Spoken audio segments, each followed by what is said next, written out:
நாடாளுமன்ற மழைக்கால கூட்டத்தொடரில் அரசியலமைப்பு திருத்த மசோதாக்களை நிறைவேற்ற பாஜக தலைமையிலான தேசிய ஜனநாயக கூட்டணி தீவிர அரசியல் நகர்வுகளை முன்னெடுத்திருக்கிறது. மக்களவை மற்றும் மாநிலங்களவையில் 1/2 எம்எல்ஏக்களுடைய ஆதரவையற்ற கூட்டணியில் இல்லாத கட்சிகளுடைய ஆதரவையும் பெறும் முயற்சிகள் நடப்பதாக தகவல் வெளியாகி இருக்கிறது. நாடாளுமன்ற மழைக்கால கூட்டத்தொடர் ஜூலை 20ஆம் தேதி தொடங்கி ஆகஸ்ட் 13ஆம் தேதி வரை நடைபெறுகிறது. 2024 மக்களவைத் தேர்தலில் பாஜக 240 இடங்களில் மட்டுமே வென்றதால் தனி பெரும்பான்மையை இழந்தது. எனினும் ஆந்திர முதலமைச்சர் சந்திரபாபு நாயுடைய தெலுங்கு தேசம் கட்சி, பீகார் முன்னாள் முதலமைச்சரும் ராஜ்யசபா எம்பியுமான நிதிஷ்குமாரனுடைய ஐக்கிய ஜனதாதளம் ஆகிய கட்சிகளுடைய ஆதரவோடு பாஜக 3வது முறையாக ஆட்சி அமைத்தது. நரேந்திர மோடி 3வது முறையாக பிரதமரானார். தனி பெரும்பான்மை இல்லாததால் முக்கிய மசோதாக்களை நிறைவேற்ற கூட்டணி கட்சிகளுடைய ஆதரவை நம்ப வேண்டிய நிலை பாஜகவிற்கு ஏற்பட்டது. அதே நேரத்தில் அரசியலமைப்பு திருத்த மசோதாக்களை நிறைவேற்ற மக்களவை, மாநிலங்களவை என 2 சபைகளிலும் 3/2 பெரும்பான்மை பெறுவது அவசியம். மக்களவனுடைய மொத்த பலம் 543. தேசிய ஜனநாயக கூட்டணியுடைய பாஜக எம்பிக்கள் 240 பேர் இருக்கின்றனர். தெலுங்கு தேசம் கட்சியினுடைய எம்பிக்கள் 16 பேர், ஐக்கிய ஜனதாதளம் கட்சியினுடைய 12 எம்பிக்கள், சிவசேனா கட்சியினுடைய 7 எம்பிக்கள், லோக் ஜனசக்தி கட்சியினுடைய 5 எம்பிக்கள், மத சார்பற்ற ஜனதாதளம், ஜனசேனா, ராஷ்டிரிய லோக் தளம் கட்சி சார்பிலே தலா 2 எம்பிக்கள், இதர சிறிய கட்சிகள் மற்றும் ஒரு சுயேட்சை எம்பி என மொத்தம் 293 எம்பிக்கள் இருந்தனர்.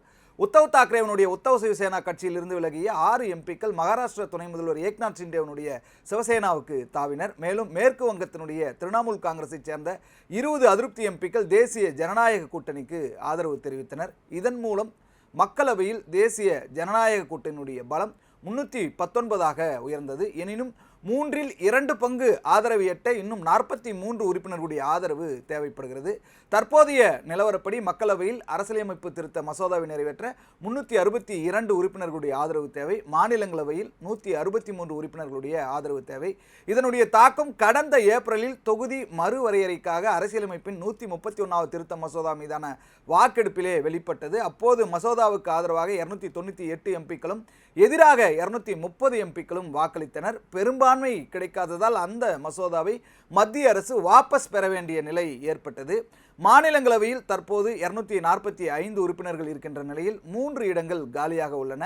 மேற்கு வங்கத்தில் காலியாக உள்ள 3 ராஜ்யசபா இடங்களுக்கு வருகின்ற ஜூலை 24ஆம் தேதி இடைத்தேர்தல் நடைபெறுகிறது. திரிணாமுல் காங்கிரஸ் முன்னாள் உறுப்பினர்களான சுகேந்து சேகர் ராய், சுஷ்மிதா தேவ், பிரகாஷ் சிங் பராயிக் ஆகியோர் பாஜக வேட்பாளர்களாக அறிவிக்கப்பட்டிருக்கின்றனர். இவர்களுடைய எண்ணிக்கை மற்றும் சமீபத்தில் பாஜகவிற்கு ஆதரவாக மாறிய 7 ஆம் ஆத்மி எம்பிக்களோடு சேர்ந்து பாஜகவினுடைய பலம் 117ஆக உயரும். கூட்டணி கட்சிகளை சேர்த்தால் தேசிய ஜனநாயக கூட்டணிக்கு 140 உறுப்பினர்கள் ஆதரவு உள்ளது.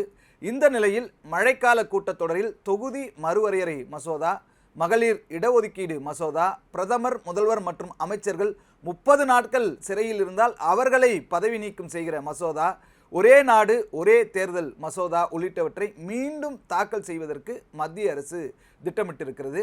இந்த மசோதாக்களை நிறைவேற்ற கருத்தியல் ரீதியாக எதிரணியில் இருக்கின்ற கட்சிகளுடைய ஆதரவையும் நாடுவதற்கு பாஜக திட்டமிட்டிருக்கிறது.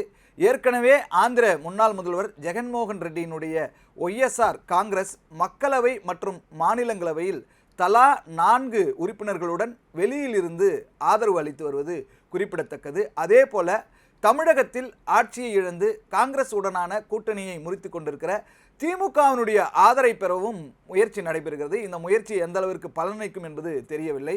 குறிப்பிட்ட விவகாரங்களில் பாஜகவிற்கு ஆதரவு அளிக்க திமுகவினுடைய ஒரு தரப்பினர் சம்மதம் தெரிவித்திருப்பதாக டெல்லி வட்டாரங்கள் தெரிவித்திருக்கின்றன. இதுவும் உறுதிப்படுத்தப்படாத தகவலாகவே இருக்கிறது.